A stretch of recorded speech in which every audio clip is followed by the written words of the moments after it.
little bit of a test today. I did some chores. It got a little hot outside, so I've decided to come back in and kind of clean up my game from last night. I played a rousing session of a cooperative role-playing a session of Fort Against Darkness with my friend. We've been playing through the adventure, modifying things as needed, The Evils of Ilmire by Zach Wolf at Spellsword. And I ran us through the fungal caverns of the Swamp Witch. Really cool mini adventure for the grand hex crawl sort of thing that this is. I've covered this on the channel before. This module is worth its weight in gold. I highly recommend people picking it up. Pick up both the PDF and the physical copy so you can make notes in it and have it ready for you during your sessions. I found that I really liked running this as a GM. While we are playing the game cooperative, I ran the game as the GM, sort of allowing my characters to be more NPCs based on what my friend wanted the group to do. And he didn't read through this part of the book, so we both have a copy of the book, just so we're all of our characters on the same page. But he didn't read through this part at all, so he really didn't know what was going to go on. And so I sort of read through this, changed to some of it, and ran our characters through the adventure.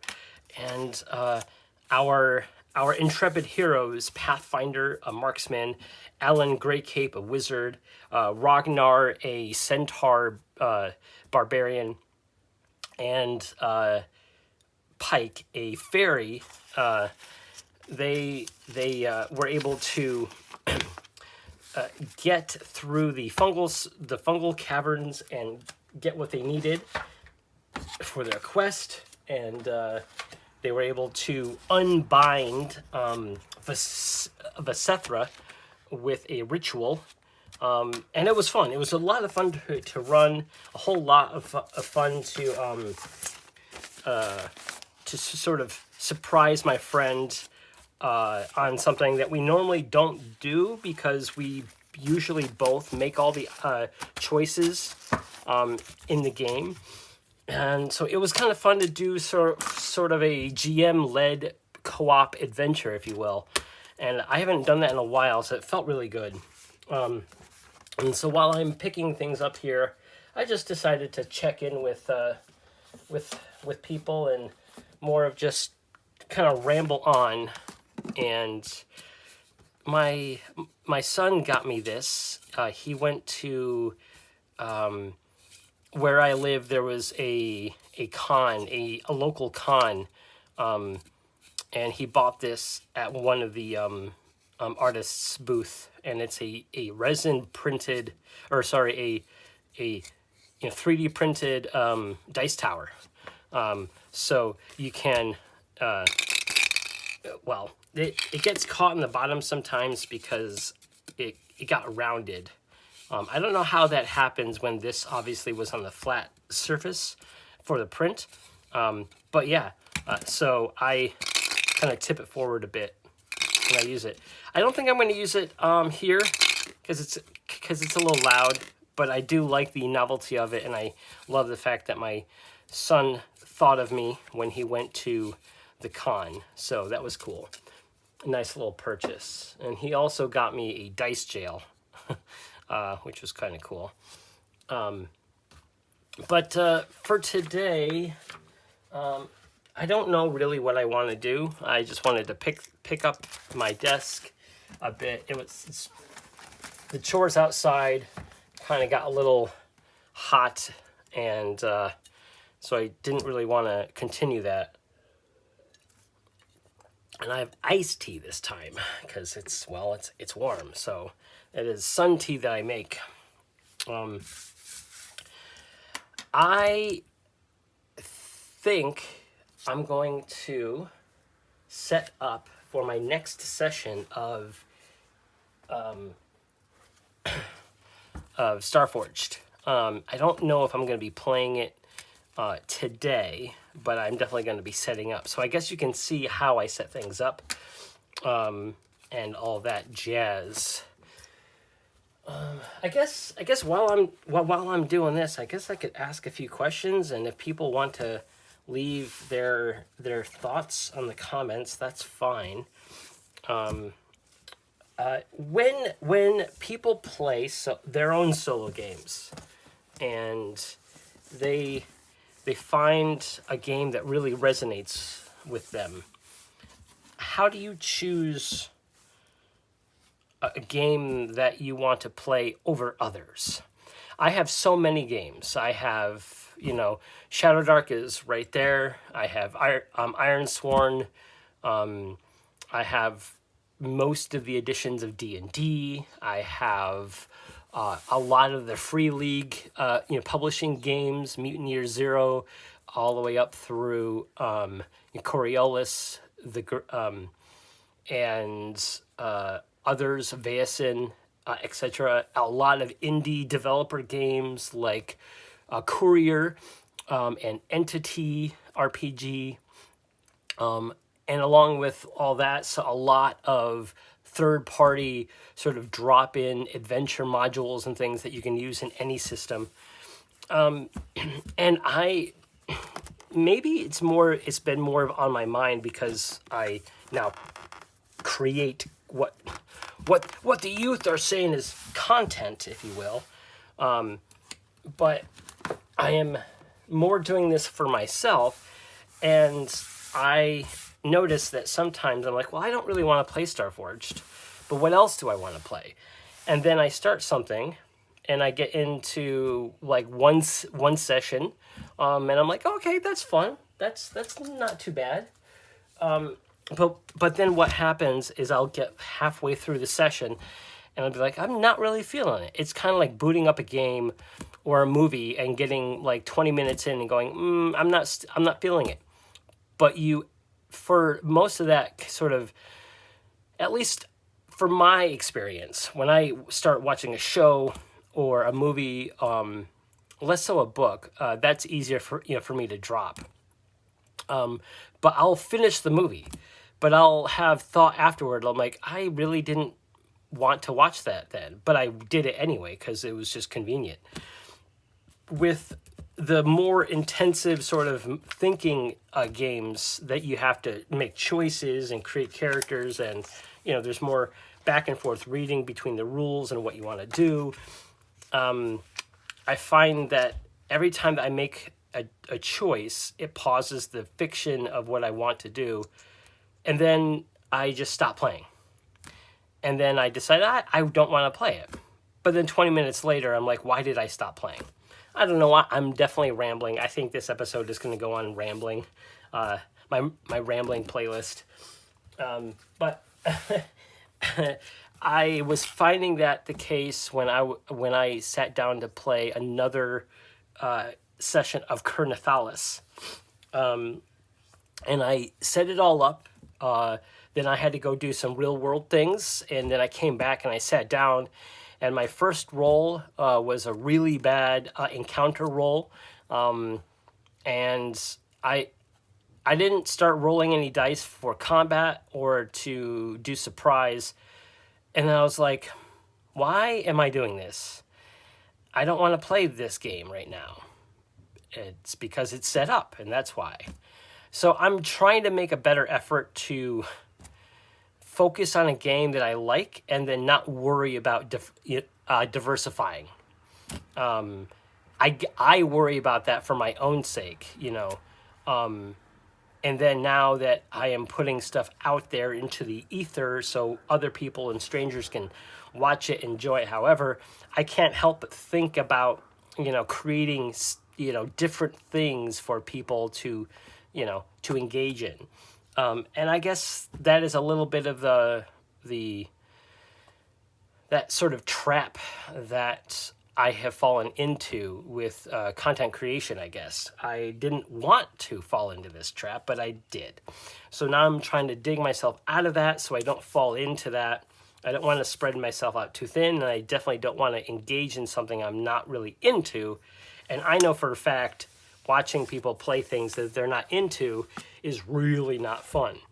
And I know my videos run long, and it's not for everybody, and it may not be for most people. And even those that do watch and engage, maybe only tune in for a few minutes here and there. That's perfectly fine and perfectly valid. I do that all the time with lots of my favorite YouTubers as well.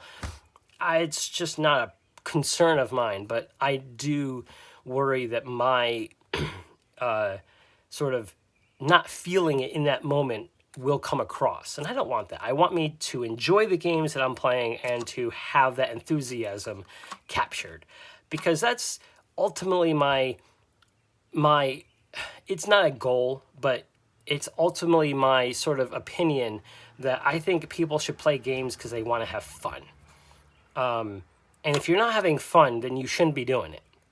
And I think that's a pretty universally understood concept, but not executed because of the dreaded rut that people fall into either themselves or from the world outside of them, telling them to do other things directly or indirectly. So I just want to make that clear that I want to make sure that I am utilizing my screen time as effectively as I can for my time. And that basically means I'm going to be playing games and doing things and talking about things that I find passionate and that I personally want to engage in.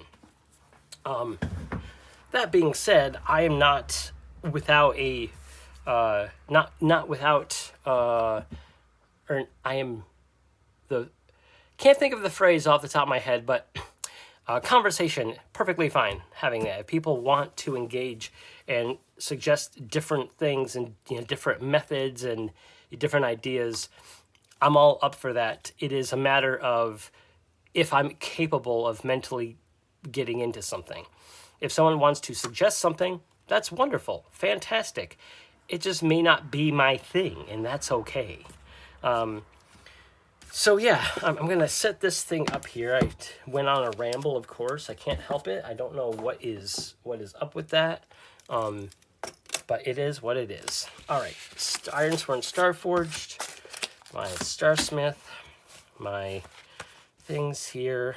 I can't remember exactly how I have things set up because I normally set things up and I'm looking through the camera, which is above me, so it'd just be awkward to try to do that and move things around because I don't want to move the camera while I'm actually filming.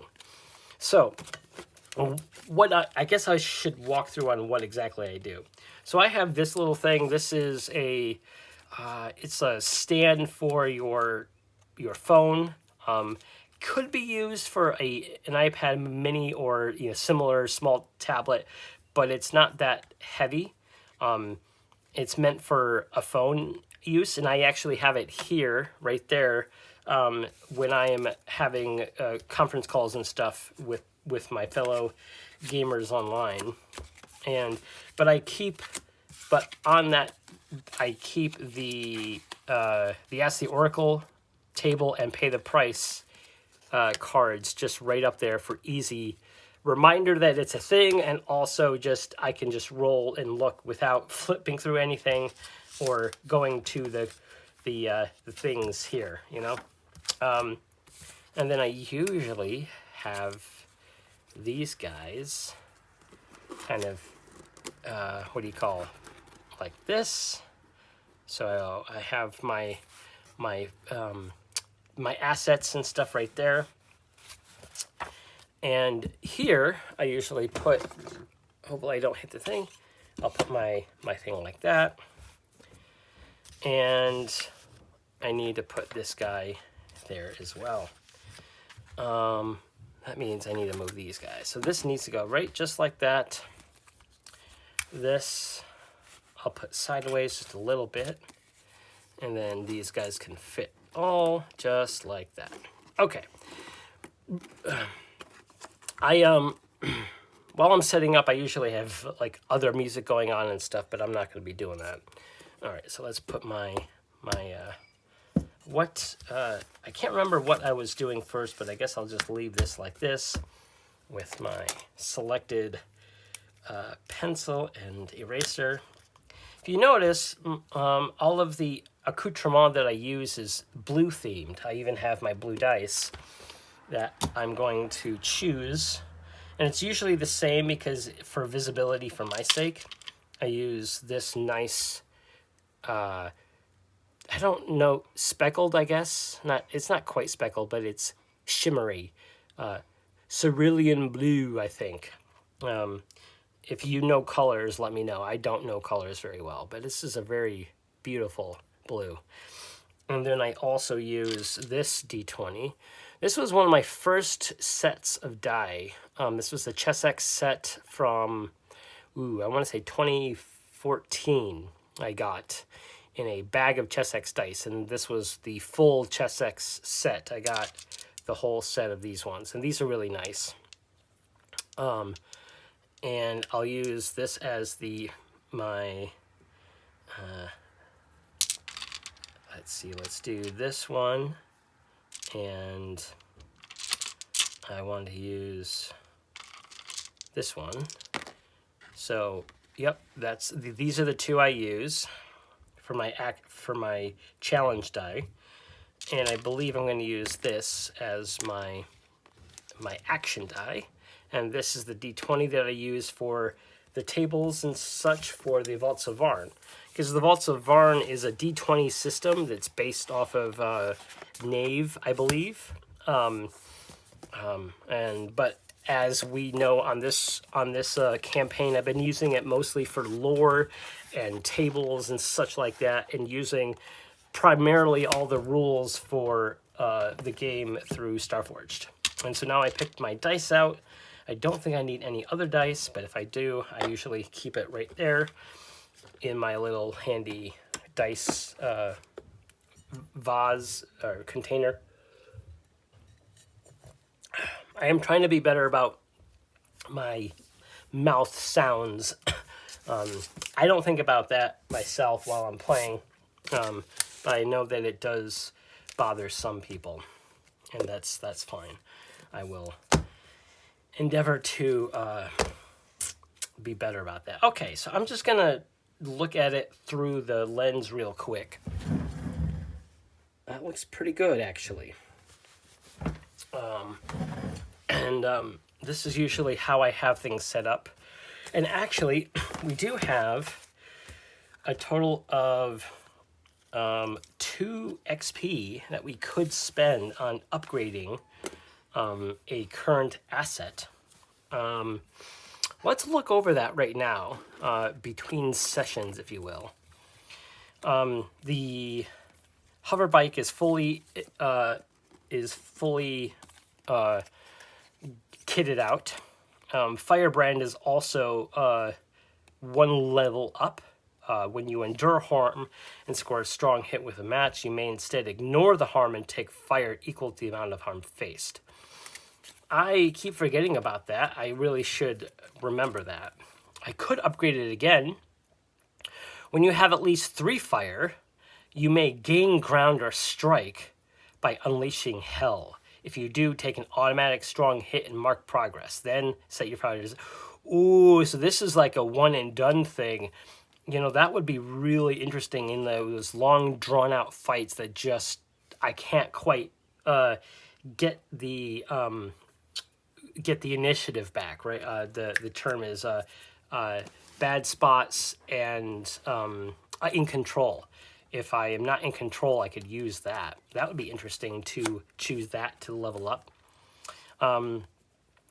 Lore Hunter, which we're finally using now. In the last episode, I started to use this for a swear an iron vow for recover valuable knowledge. And is the next option to upgrade is when you make a move to conduct extended research or study, reroll any challenge die. On a match, you piece together an extraordinary or harrowing new theory, envision the nature of this revelation, and mark one tick on your discovery's legacy track. Ooh. I kind of like that as in terms of finding out new knowledge of the world. Upgrade my protocol bot, the bot that is Ziva. She is the bot that is sort of ingrained in Ardell Santos' brain and skin, and can detach into floating bits in front of him that basically deal with translation and stuff like that with his social encounters. When you first visit or interact with a new community or culture, you may ask for the bot's insight. If you do, envision what you learn and take +1 momentum. Oh.